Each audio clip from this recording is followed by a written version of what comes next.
Hai guys, kembali lagi bareng gua di Baraya Anime. Gimana kabar kalian semua? Wahai para penikmat konten spoiler, semoga kalian selalu diberi kesehatan, dilimpahkan rezekinya dan dipermudah segala urusannya. Di video kali ini gua mau bahas anime Shangri-La Frontier. Tentunya kalian sudah pada tahu karena animenya aja menjadi yang paling ditunggu. Tapi di sini gua mau bahas versi manganya ya guys. Chapter manga ini akan menjadi episode ke-15 di animenya.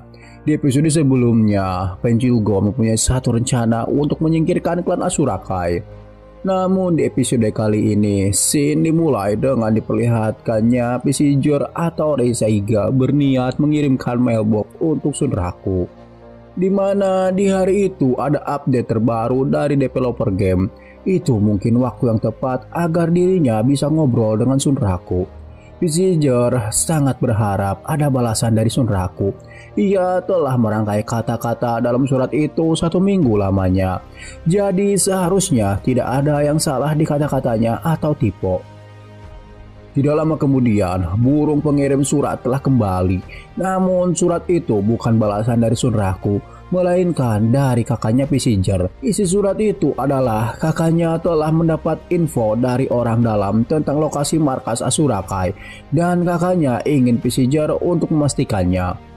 Kemudian scene beralih ke tempat Sunraku berada. Ia cukup terkejut karena didatangi seekor burung yang langsung hinggap di tangannya.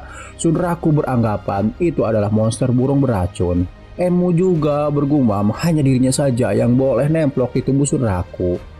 Tidak lama setelah itu, sebuah Windows terbuka. Di situ ia baru menyadari kalau itu adalah burung pengirim pesan, bukan burung beracun.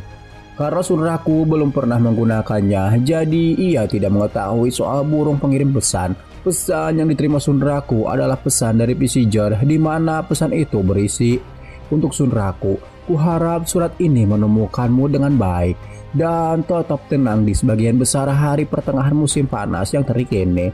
Mohon maaf sebesar-besarnya atas pemberitahuan yang tiba-tiba. Aku mau menanyakan sesuatu padamu, tapi tidak sopan untuk langsung mendatangimu, jadi kupikir akan mengirim surat saja. Hari ini, Shangri-La Frontier menerapkan update skala besar. Bahkan sebagai orang yang tidak terbiasa dengan setiap seluk-beluk software komputer, aku selalu kagum dengan bagaimana permainan memperbaharui dirinya sendiri tanpa harus logout. Shangri-La Frontier benar-benar sebuah karya seni. Sekarang untuk permintaanku, jika kau tertarik, aku mungkin ingin memeriksa software baru secara langsung denganmu. Tapi bagaimana menurutmu?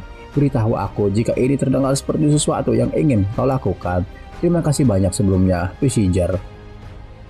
Setelah membaca surat itu, Sunraku merasa surat itu seperti tantangan luwe dan kata-kata yang tertuang di surat itu formal banget. Tapi karena di waktu itu Sunraku sangat sibuk, ia tidak bisa menerima undangan dari Passenger.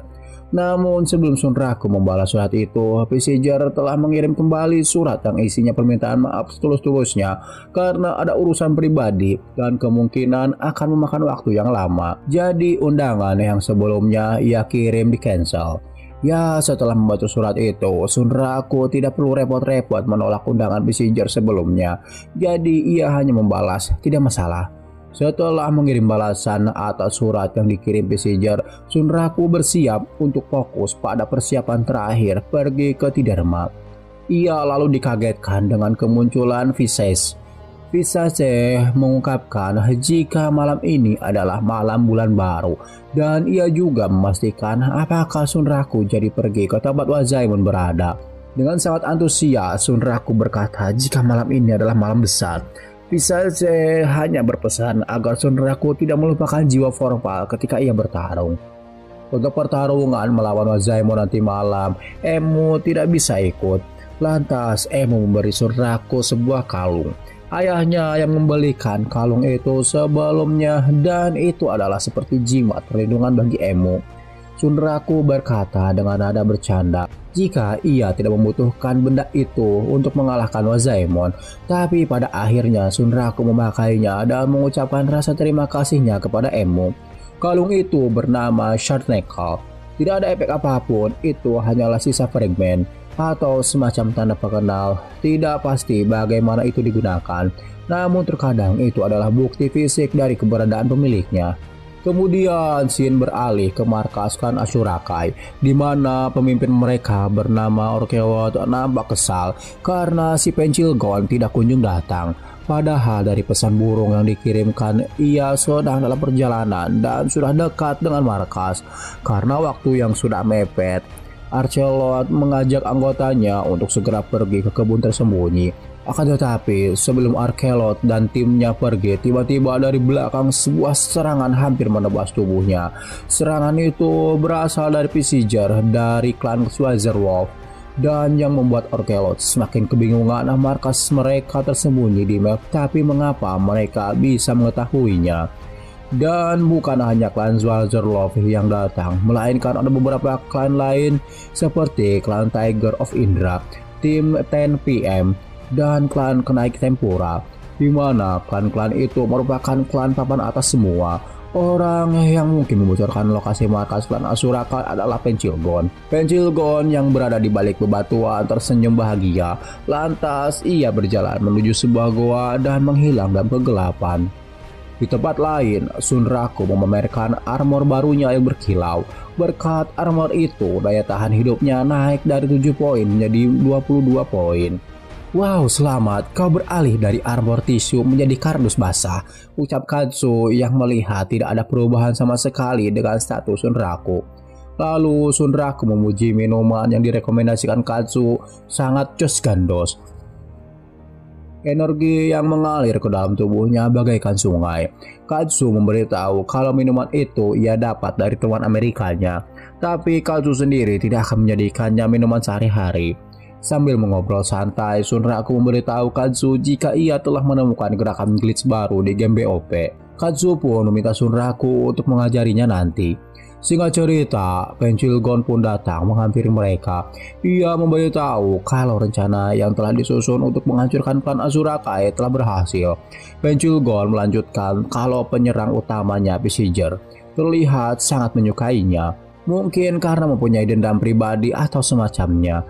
Mendengar itu, sejenak Sunraku mengingat kembali surat terakhir yang dikirim Viziger kepadanya, yang mengatakan kalau ia ada urusan pribadi yang tidak bisa ditinggal. Katsu sedikit mengkhawatirkan jika klan Ashurakai tahu dalam kerusuhan itu adalah Pensil Gon. Bisa saja mereka akan memburu Pensil Gon.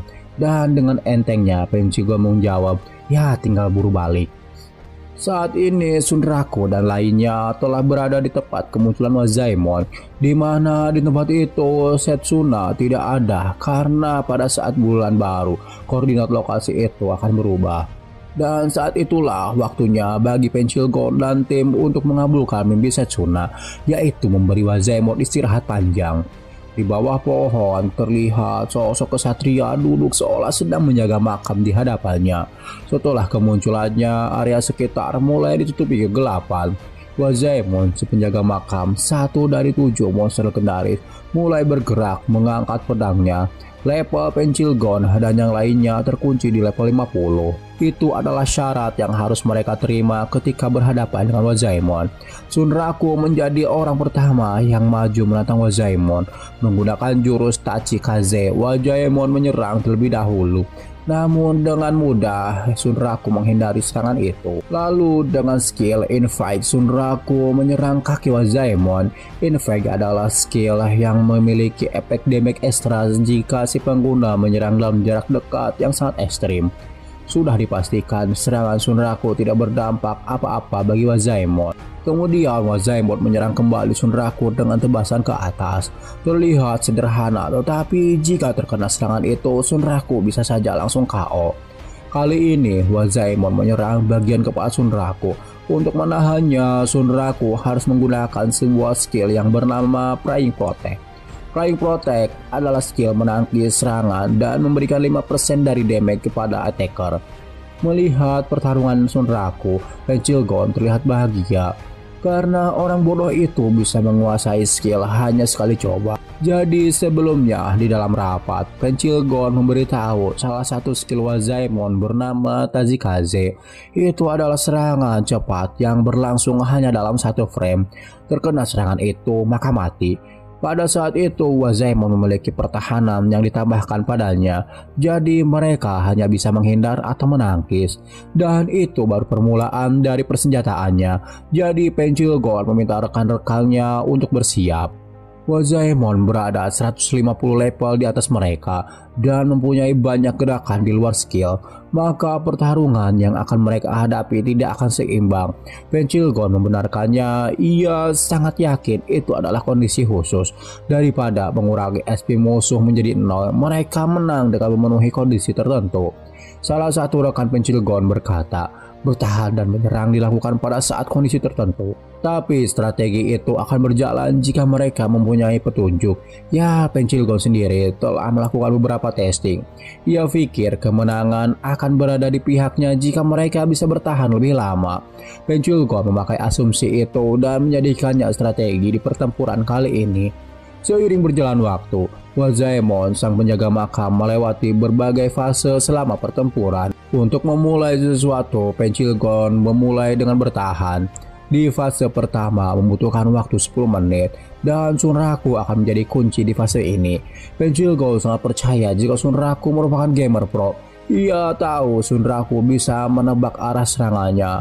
Di samping Pensil Gold, Katsuo dengan sangat antusias menyaksikan pertarungan Shunraku sembari menganalisa setiap detail dari pertarungan mereka. Melihat itu, Pensil Gold sangat yakin jika mereka bisa menyelesaikan misi mustahil itu. Ia mempertaruhkan semuanya untuk pertarungan kali ini. Di depan mereka, Shunraku masih berjibaku menghindari dan menahan serangan Wazaemon dengan sesekali menyerang balik jika ada kesempatan. Namun serangan yang dilancarkan Shunraku tidak memberikan damage berarti. Jirah yang dipakai Wazaemon sangatlah kuat. Situasi semakin memburuk. Sesuai dengan yang diperingatkan orang-orang, Wazaemon tidak bisa Shunraku kalahkan.